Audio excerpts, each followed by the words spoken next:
ಕನಸುಗಳ ಹೊತ್ತು ಜಗದ ತುಂಬ ಗೆಲ್ಲಬೇಕೆಂದು ಹೊರಟ.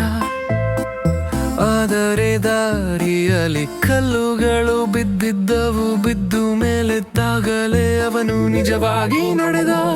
ಬಯಸಿದ್ದೆಲ್ಲ ಸಿಗಲಿಲ್ಲ, ಸಿಕ್ಕಿದ್ದೆಲ್ಲ ಬೇಡವಾಯಿತು.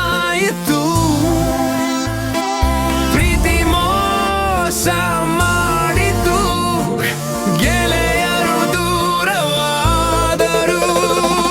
ಕೈಯಲ್ಲಿದ್ದ ಹಣ ಖಾಲಿಯಾಯಿತು ಒಂದು ದಿನ, ಆದರೆ ಅವನ ಛಲ ಇನ್ನೂ ಜೀವಂತವಿತ್ತು. ಒಂದು ಮುದುಕಿ ಹೇಳಿದಳು ದಾರಿಯಲ್ಲಿ ಸಿಕ್ಕು, ಮಗನೇ ಕಷ್ಟ ನಿನ್ನ ಶತ್ರುವಲ್ಲ ಗುರು. ಆ ಒಂದು ಮಾತು ಅವನ ಎದೆಯಲ್ಲಿ ಉಳಿಯಿತು. ತಿರುಗಿ ನೋಡದೆ ಮುಂದೆ ನಡೆದ ಅವನು. ವರ್ಷಗಳು ಕಳೆದವು, ಗಾಯಗಳು ಮೊಯ್ದವು, ಅನುಭವದ ಬೆಳಕಲಿ ದಾರಿ ಕಾಣಿಸಿತು.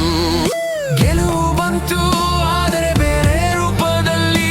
ಅವನು ಬಯಸಿದ್ದಕ್ಕಿಂತ ದೊಡ್ಡದಾಗಿ ಬಂತು.